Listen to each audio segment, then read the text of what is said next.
মূর্তি নয়, 12 ঘন্টা পুজো চলে বাক্সতে, ভিড় জমান সমস্ত সম্প্রদায়ের মানুষ। একদম ঠিক তাই, এখানে কোনো ঠাকুর নেই, অথচ সকল ধর্মের মানুষ পুজো করছে নিজের মনস্কামনা পূরণের জন্য। সকলে মানত করছে সেখানে।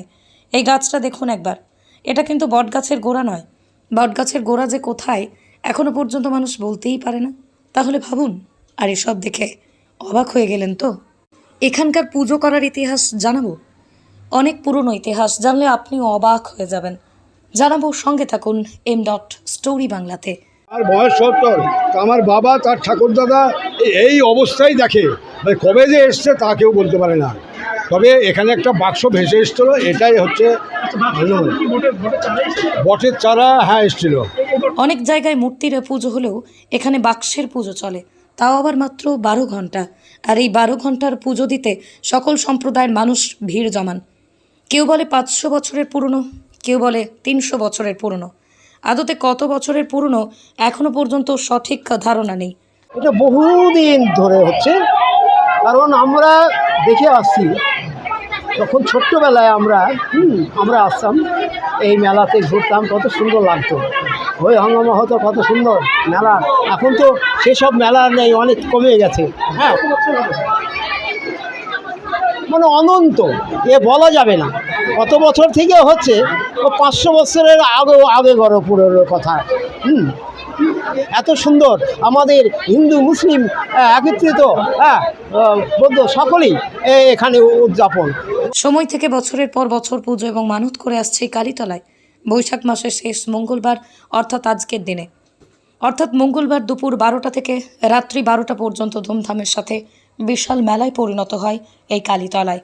এই কালীতলা অবস্থিত মুর্শিদাবাদের জলঙ্গি থানার সাদিখান্দিয়ার ত্রিমোহনায়। মায়ের মন্দিরটা আর হচ্ছে একটা বট গাছের গাছ, ওটা বর্ষাতে ভেসে ভেসে এসেছিল। হ্যাঁ, তাই এখানে ও ফিরায় দাঁড়িয়েছিল। তার আমরা প্রত্যেক মঙ্গলবারে ওরা দুধ চিনি দেওয়া হয় এবং পুজো করা হয়। পুরনো ইতিহাস অর্থাৎ মানুষের মুখের কথা থেকে জানা যায়, এক সময় যখন নদী নালায় পরিপূর্ণ ছিল এই জলঙ্গির মাটি, সেই সময় এক রাতের বন্যায় জলে ভেসে যায় সমস্ত জায়গা। কিন্তু সেই বন্যার জলে লোহার বাক্স এবং বাক্সের উপরে একটি বটের চারা ভাসতে ভাসতে চলে আসে ঠিক এইখানে। আর এখানেই অলৌকিকভাবে দাঁড়িয়ে যায় সেই বাক্য। বন্যার জল শুকিয়ে গেলে ওখানে বাক্সটা রয়ে যায়। অনেকেই বাক্সটা খোলার জন্য চেষ্টা করলেও খুলতে পারেনি।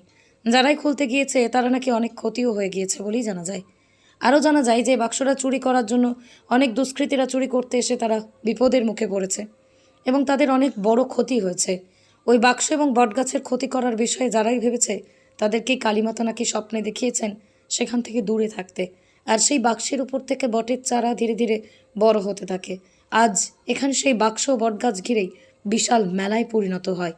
এই মেলার উদ্যোক্তা তিনি জানিয়েছেন, এই জায়গাটাকে অর্থাৎ কালীতলাকে বাক্স এবং বটগাছকে সর্বপ্রথম আগলে রেখেছিলেন খান বংশের 7 ভাই। তাই তো এই জায়গাটিকে নামকরণ করা হয়েছে সাদি খান দেয়ার এবং কালীতলা। এখানে সাদি খান দেয়ার এই গ্রামের নাম।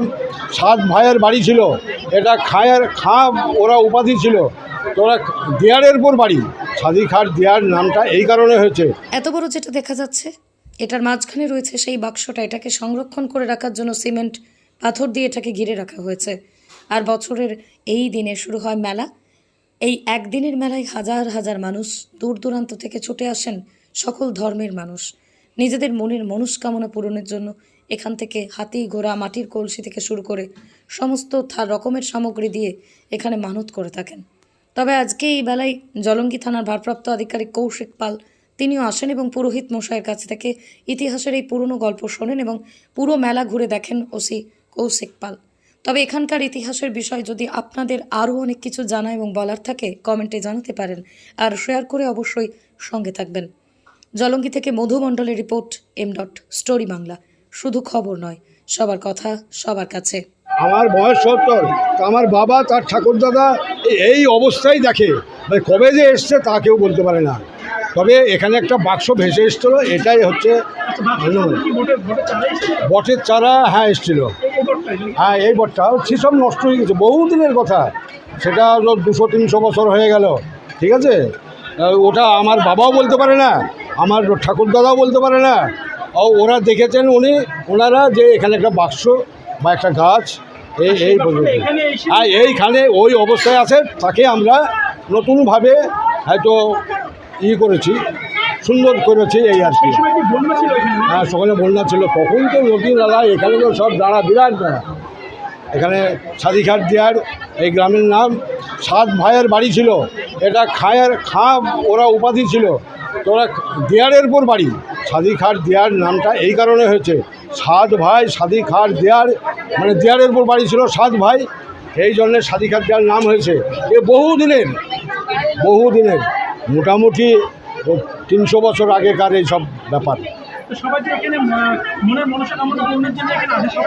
হ্যাঁ, অবশ্যই আছে বলে তো আসেন, মনে হয় বলে তো আসেন।